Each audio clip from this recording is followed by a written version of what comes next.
Hi everyone, welcome to Babylon 5 Revisited and Rethought. Today I'm going to be talking about episode 1, which is the official first episode of Babylon 5, first season. First of all, I just kind of want to start off telling you that, that this whole video process is really new to me. Well, I've did it before, but it's still a new process for me, and I'm finding it really hard to articulate well while being recorded. So I know that this is going to take a little bit before I get to a point of feeling comfortable in front of the camera. So please bear with me. I'm hoping to improve on that. I watched my last video and I really felt pretty traumatized from that experience. I really had a hard time watching myself. So I'm going to just take it easy and take it at my pace and just continue along and see how I'll progress. The way the characters were all introduced was actually really great. Characters were introduced pretty well. Connections between characters were established pretty well, or their relationships with each other. And the plot line helped me. The plot line was clear enough for even me to understand what was going on. So it was a pretty good episode in that it was really well-rounded, and I have a pretty clear understanding as to what's happening so far. So that's a bonus. The world of Babylon 5 is really fascinating. Everything was taken into consideration. The habitats of the different species that are living there are taken into consideration. I pretty much just generally like the setup of the different scenes that were there. The bar that was there, it was really nice. It was so from the aesthetic point perspective, the setup of Babylon 5 was really nice, and it was interesting, and I liked how they incorporated different alien elements that are very still similar to our everyday lives in our world now, our realities now, but how they incorporated it and made it a little different in order to show differences in that world was interesting to see. My favorite character so far is Londo. I said that my favorite character last time I started watching the show was Londo as well. He's still my favorite character because he's very likable to me. What I liked about him was how honest he was. Well, how honest he is and how perceptive he is, and also just how realistic he is about things, I guess you can say. He can accept the fact that his people have really failed. They've really been the ones who are responsible in their culture, their group of people not being as powerful and not being as strong, and he can accept that readily. There's also a lot of anger and resentment there, but he's not deluded by that like the other Centauri are, I think. He makes an impression that the Centauri are still living in this, delusion that they're really these powerful people, but he's not like that. And I like that about him. I like the fact that he's very passionate and very dramatic. It makes him more real and genuine. So I like those characteristics about him as well. And on top of the fact that he's really humorous, that he could still make light of things, given all the tough things that he's been through. So that's why I like him. So far, my least favorite character after the first viewing is G'Kar. I have my own personal connections to this, but let me just tell you why G'Kar is my least favorite character. He is very angry, incredibly defensive, unrealistic, and off-putting. In psychological terms, there's a word called countertransference, where it means that whatever the feelings you have of someone else is projected onto is actually, indicative of your own experiences of yourself or your own emotions of yourself. When I look at G'Kar, I look at, I think about like how angry he is, and like his anger is so loud and so aggressive. And I've been through a period of my life where I've been that angry and that upset and that rageful even. It's incredibly off-putting to me. It's like this behavior that I don't even want to be associated with in myself, and that I don't even want to accept that, you know, that was even part of who I was at one point. So when I look at him, that's the part of me that I see that I don't want to accept so much. So it's a little hard. Now, outside of my own personal perspective, he's still off-putting because he's so angry, and his anger is very aggressive. He is, any chance he gets, he tries to take a stab at people, or tries to get people to side with him, or tries to show this, or is pretty hostile. When he's subtle with his anger, or when he's actually showing anger in subtle ways, he does it in this way that's incredibly passive-aggressive. And passive-aggressive, you know, people who are passive-aggressive, they are showing, it's an expression of showing hostility towards other people. In his case, he shows some level of passive-aggressiveness that really is an extension of him feeling hurt.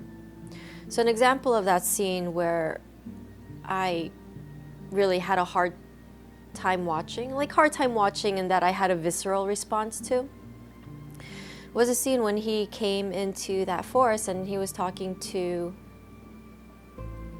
Captain, oh, what's his name? I blanked out totally. Thank you. When he was talking to Commander Sinclair, he walks in and he says to Commander Sinclair that, you know, his people have been able to finally restore a piece of their own forest, their own piece of green on their planet. And it really, you know, ties it back to like how, like, the Centauri have destroyed that for his people.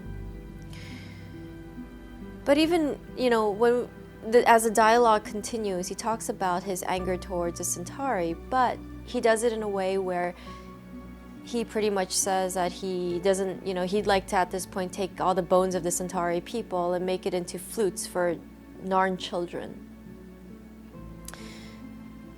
That's an expression of hostility. That's an expression of also deep-seated hurt and pain and anger and this incredible sense of injustice. I can understand that, like, he's really, really upset by the history of his people, and he has this real sense of connection to the wounds that they've inflicted from the Centauri rule. I can't really say I don't like G'Kar because I understand his anger, but right now he is my least favorite character. So far, among everyone, I mean, I'm very curious in all the characters right now. In episode 1, you just got a touch of a little bit of all their personalities, and you could get a sense of who they are from that. But the one character that I have a lot of curiosity in is Kosh. There was a line he said in the episode, and let me refer to my Babylon 5 notebook. I still have it from last week. So I wrote down this line because I thought it was really incredibly interesting, that there's more to it than just what he said. So he says, "They are alone. They are a dying people. We should let them pass." Commander Sinclair says, "Who? The Narn or the Centauri?" And his response was just simply, "Yes." In that one line that seemed really ambivalent and undecided, it actually was really direct and meaningful. I thought that the line had a lot of wisdom. It was seated in so much wisdom. The way I interpret it, the line was that like his belief, it seemed as if his belief is in letting things happen the way it would happen. As if letting the course of events take place in order to come out, have this outcome. That there's this level of evolution involved that naturally happens without interference. That if, either the Centauri die or the Narns die, or if they both die, it would be a result of whatever was naturally occurring. And I use the word natural in a very loose sense. Natural meaning that is what's happening, that there is no interference in what's happening, but that is the historical problem that is ongoing. In that line, I just got the sense that, he believed in this process of evolution, or maybe, this belief that the stronger will live and the weaker will die, and whatever the outcome is. And that the need for interference wasn't necessary in order to change that outcome. That whatever happens will be what it was meant to be. This is my own interpretation. I don't really know him too well. But based on that line, I'd like to be able to get to know more of him and what his people are like. My favorite scene is still, for episode 1, is still the scene where, oh God, I hope I say his name correctly. Garibaldi? Okay. Is a scene where Garibaldi and Delenn are sharing this moment together. That Garibaldi has finally been able to find someone who is interested in enough to share his second most favorite thing in the universe, which is Looney Tunes. And that Delenn was there to actually share that experience with him. She's also there experiencing popcorn for the first time. What I really liked about the scene was that it was incredibly genuine, honest, and open. And I find that those experiences nowadays are harder and harder to come by between people. This scene isn't something that happens with people all the time. I think, I get the sense that people are more closed off, and they're more angry, and they're more judgmental, biased, and linear thinking. That the openness to new experiences aren't there for people anymore. I mean, people seem more rigid and more set in their ways than ever before, even though we have a plethora of, new things out there, different people, different cultures. But yet, I think people are less open to those new experiences with each other, and they're quick to judge. So based on the reality of our world now, I feel that scene was very significant in what we are lacking today in our own connections with people, with each other. I don't know if this is a good example though, but when we even play video games and we play online with other players, and let's say you're just kind of starting out, or you have a certain kind of gameplay, and people who play with you are not supportive. They're actually very hostile and judgmental and, quite frankly, assholes. Instead of embracing you being a part of that experience and you being a part of their team, instead they're quick to kick you out. So let's say, playing video games, that's one of those issues that I find happens quite often. In our everyday lives, when we have interactions with people, it's similar. Families aren't really even talking to each other. Family members aren't even taking the time to spend in getting to know one another. I think they're too busy, or they have their own set visions of how that family unit should be and how their children should be, let's say. And they can't break away from that. So their experiences are pretty limited and contained. It's not it's not open, it's not an environment of sharing, and it's not an environment of learning and listening and experiencing anymore.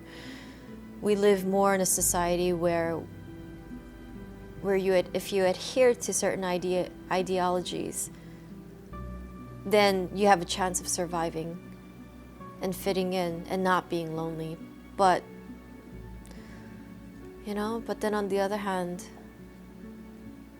then we risk we risk things. We compromise our identity or who we could have been.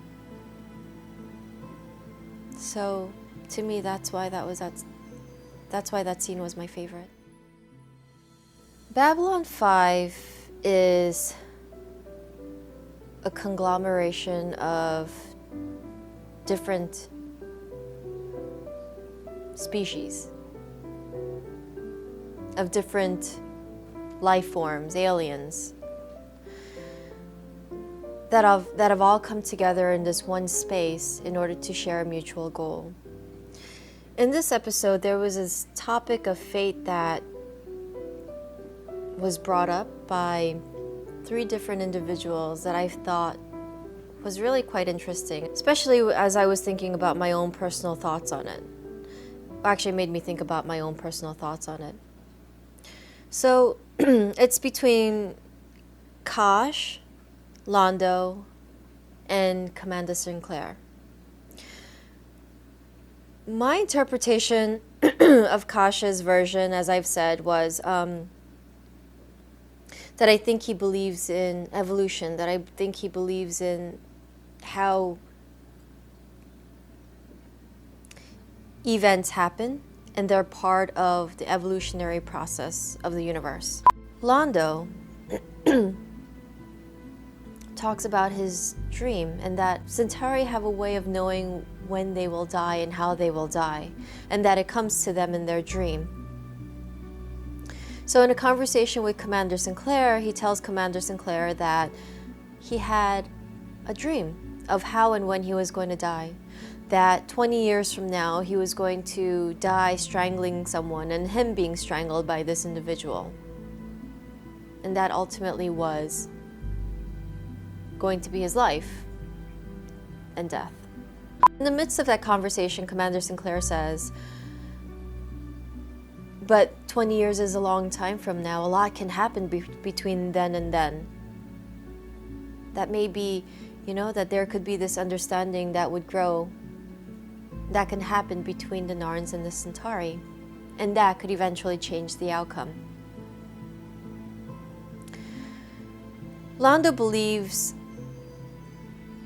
Londo's idea of fate and destiny that comes to him in a dream, which kind of indicates to me that Centauri have some sort of sense of psychic ability, or maybe, when it comes to their death, they have this way of having of this capability of seeing this vision, and that vision is sort of absolute, that will happen that way, that even as Garibaldi interfered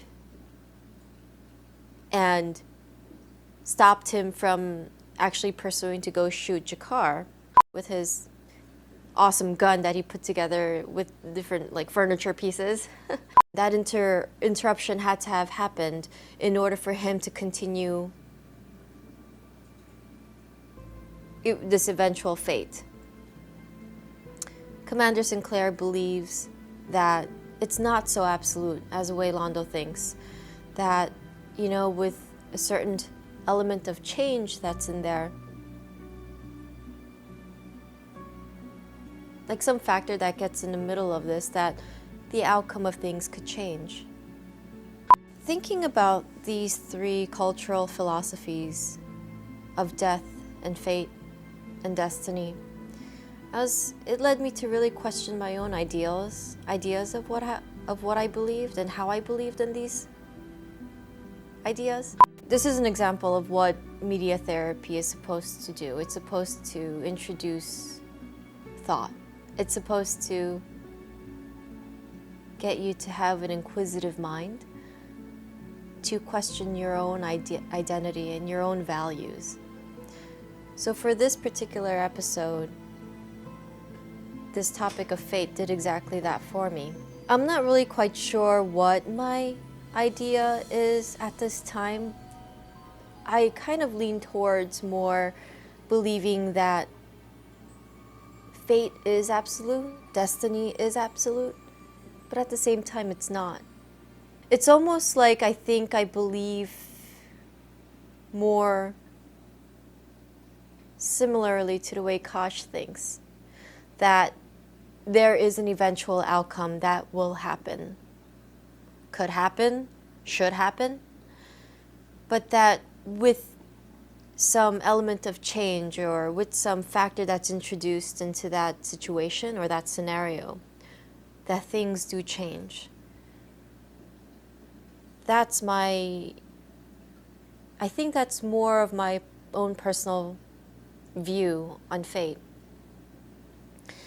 And it definitely ties in with the work I do. The work I do as a psychotherapist. I'm studying to become a clinical psychologist. People come into therapy because they have all sorts of issues and problems or areas in their life that they're stuck and they cannot move forward because something is weighing them down. Personal issues, life issues, those things are weighing them down and they cannot move forward in order to live their life. I'm in the camp where I believe that if people do not get help, they may or may not be able to resolve their personal problems. And I'm talking about more people with personal problems than, let's say, chronic mental illness. People with personal problems, either they are able to resolve their problems or they won't. And if they didn't seek help, then whatever the outcome will be, will be. I'm an element that adds to interfering, let's say, or changing, or throwing something in these people's lives, in people's lives, not these people's lives, in people's lives, in order to create a different outcome. I'm still thinking about my idea on that, on my own personal value and idea on that. It's definitely been thought-provoking for me. So I will continue to, ruminate on that a little bit until I maybe come to a point where I could actually absolutely say that this is my value. I may not do that either, but either way, it's put me in a position of thinking about this, and it's been interesting for me. All right, Ivanova. At least she's not Kvetchki. Ivanova, she is an interesting character. I mean, they're all interesting, so I mean, it's like pointless to say that she's interesting, but she's a fascinating character. She's also very clear. I think she's pretty clear as to who she is based on this first episode. I'm not sure, but this is just my theory. She is a very strong woman. She's tough. She has a very solid exterior. She's to the point, organized, direct, and isn't afraid to speak her mind. She says what she wants to say, and that's it. She's well-spoken, and she's outspoken, and she's direct. There's no way not to understand that of her. There was a huge clue as to why she is the way she is, based on the conversation that she had with Talia and about her mother. Underneath that hard exterior is someone who's incredibly soft and sensitive and hurt. Everyone is emotionally wounded in Babylon 5 so far, except for Kosh, I feel. But underneath all that really solid exterior is a level of pain and hurt, of this deep-seated resentment that she cannot resolve, or she hasn't resolved. It's very ingrained in her. She talks to Talia about what the Psi Corps means to her. And she explains why she's had such a reaction to Talia and why she wasn't interacting with Talia at all. And it was because of this past history of the Psi Corps and what they represent and what they've essentially have done to her mother and taken her mother's life.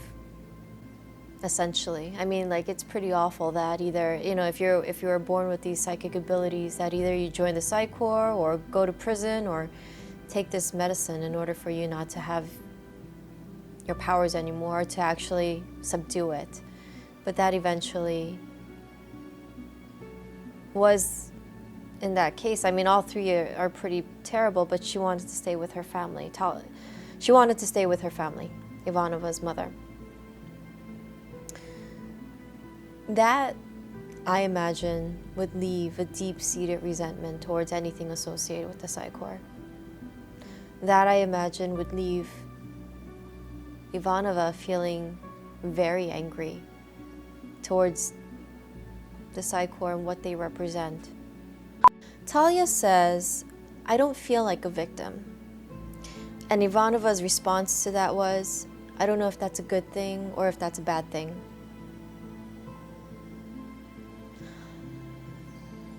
It tells me how well thought out she is and how meticulous she is in her own feelings of the Psi Corps. That it tells me that she's examined what that even means, of how, you know, like she's been able to, like, she's examined both sides of that coin.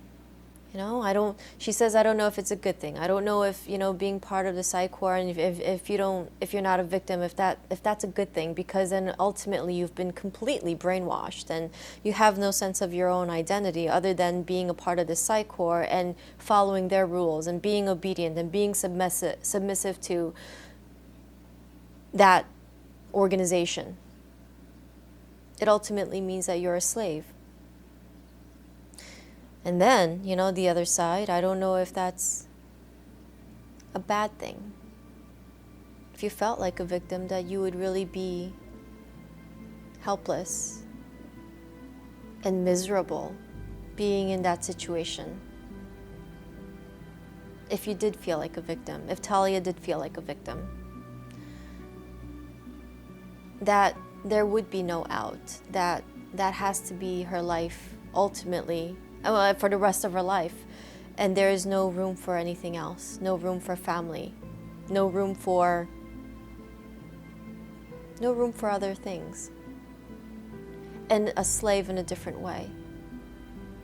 But in that one statement, it tells me that Ivanova thinks out different plans, like different sides to things, and it makes her a very deep person, I feel.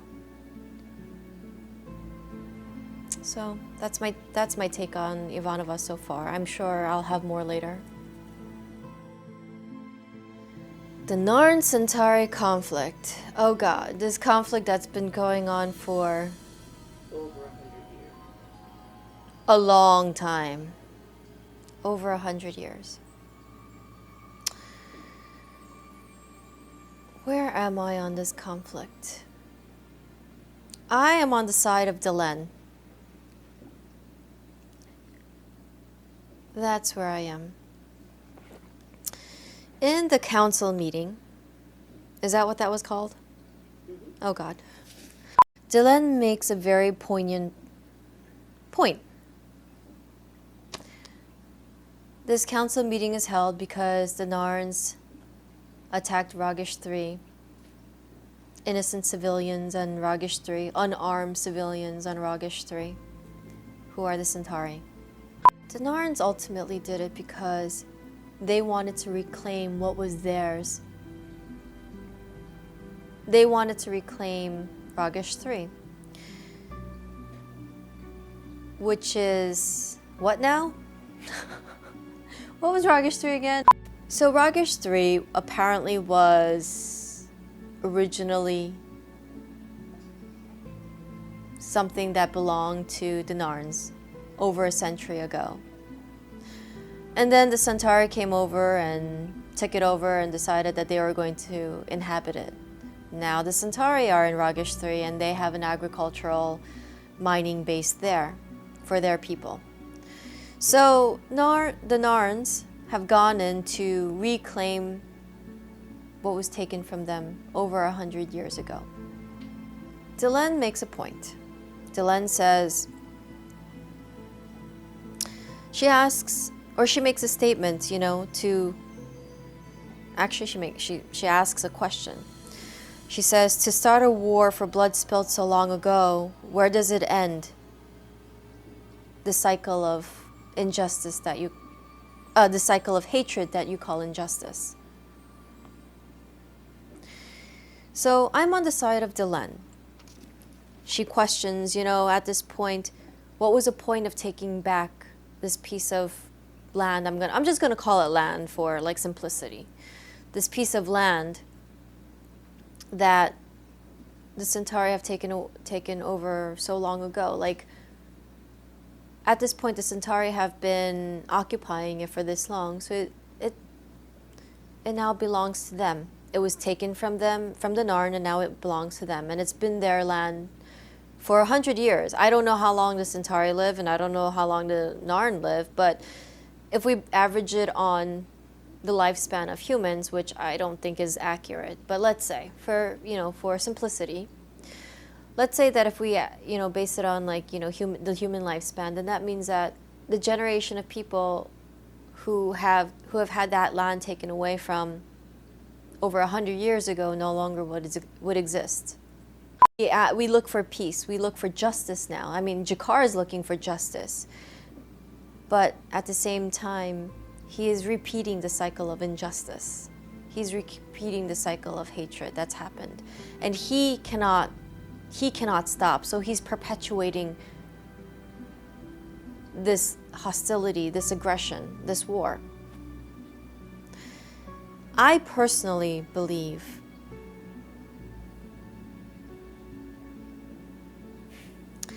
and I'm going to say this with also a grain of salt because, I understand the complexities of the emotions that are behind this, and I'll explain.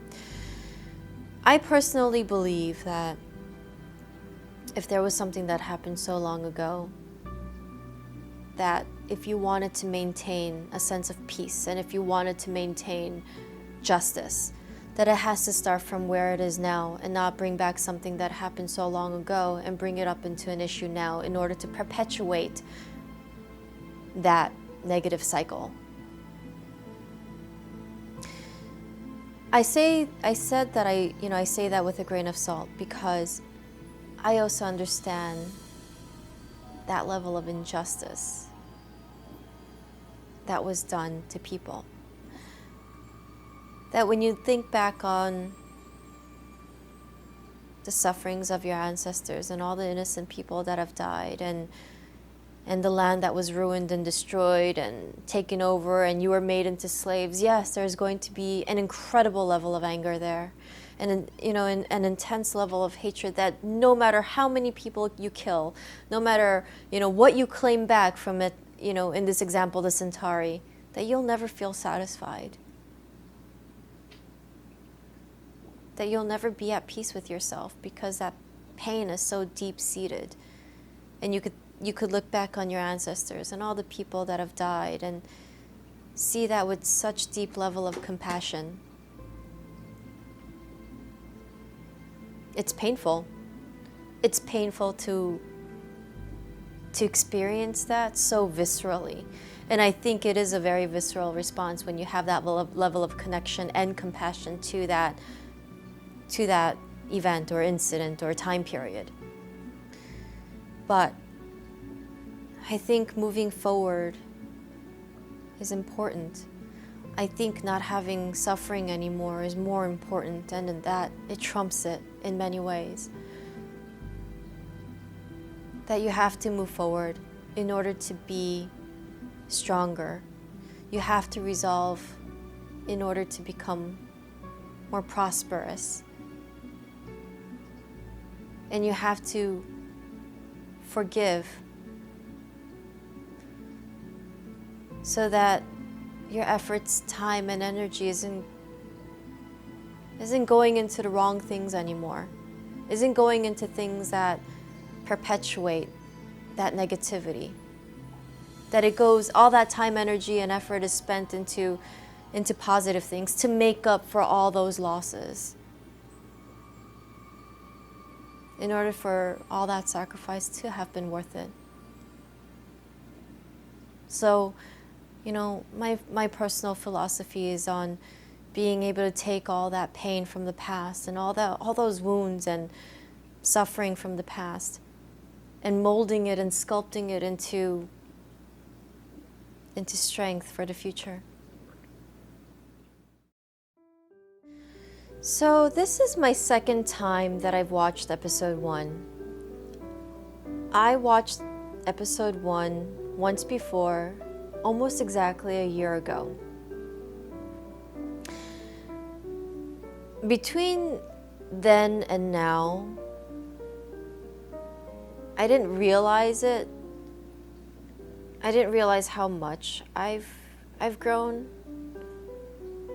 emotionally and intuitively and also intellectually. Compared to my first viewing of Babylon 5, the second time around that I've watched episode 1, my experience is entirely different with regards to media therapy. A year ago, I watched this just like a show. Like, oh look, those are those characters that I like, and that's fun, and this is fun, and that's that battleship was kind of cool. I love the thrusters on it, and that gun was cool that Londo had that he put together, and it was always just, when I was watching it at the time, it was just on that level. There wasn't any more to it. And this time around, there's a lot that happened in a year. Because I've been really working on myself and really working on thinking deeper. So this time around when I watched it, there was a lot more that I took in. And there was more clarity while I was watching it. And when I say clarity, I mean there was more thought, there was more questions. I was more inquisitive about the different topics that were being brought up and different relational patterns and philosophies and values that were being brought up in just episode 1. I was beginning to wonder about the different topics that the characters were talking about.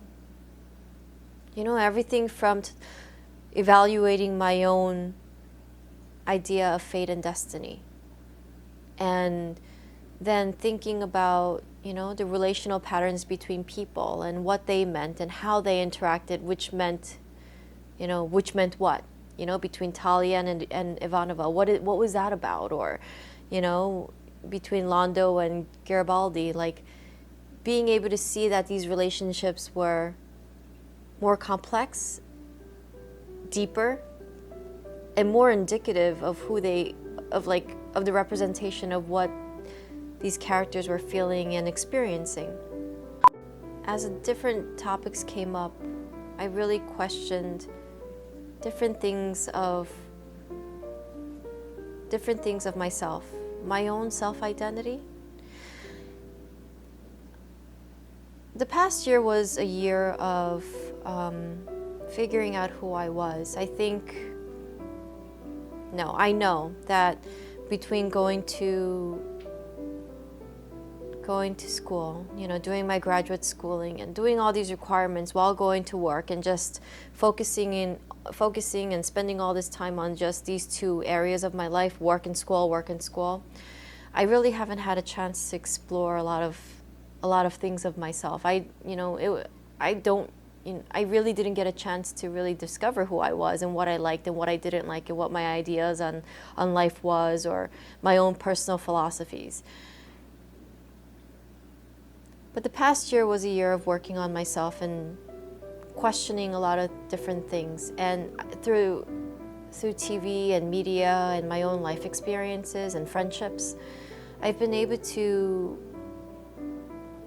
take a step back from where I was and question, my relationships, what it meant, how does it make me feel? Question different philosophies that came up and different values that came up, and wondered whether or not I shared similar views, or if I had very completely different thoughts. So my year was about examining myself. Now I've come to episode 1, and I know how to ask those questions. I know how to pick up a topic and roll it into a question for myself. So that's the biggest difference between watching episode 1 then and watching episode 1 now. I'm different. So my experience of it has been different. My second attempt at filming episode 1 is better. I worked all week long to resolve my trauma that I experienced from watching my last video, and I feel more relaxed now. I really worked hard on just accepting the fact that I'm not going to be good at this from the beginning, that I'm just going to be me. So I'm feeling pretty good right now. Like I'm feeling pretty relieved in some ways, and less stressed out about it. I want to be able to think on the fly. I want to be able to think while I'm on camera, and have it be more of a natural process and more of a genuine process than have something rehearsed. So, accepting that I'm not going to have answers right away, and that I'm going to have like my ums and silences and moments of thinking in between, I'm okay with that. Accepting that has made me feel better. This is a project I'm very much invested in, and I want to be able to see it through. At least the first 22 episodes in season 1. And then we'll take it from there, but my goal is to finish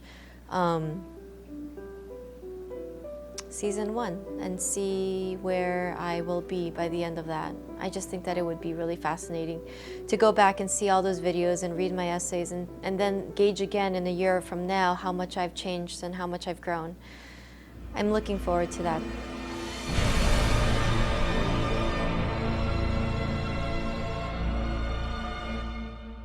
It's not a ship, right? It's a station. Oh, it's not a ship? No! I'm just kidding. I'm kidding. It's a station, all right. People live here. They just float. They don't fly. Okay, I got it. Thanks for watching my video. Peace out. I gotta be careful what I do spontaneously, because I know Lawrence is gonna put in there and I'm gonna regret it. There's gonna be something in there that I'm gonna regret. I'm gonna be like,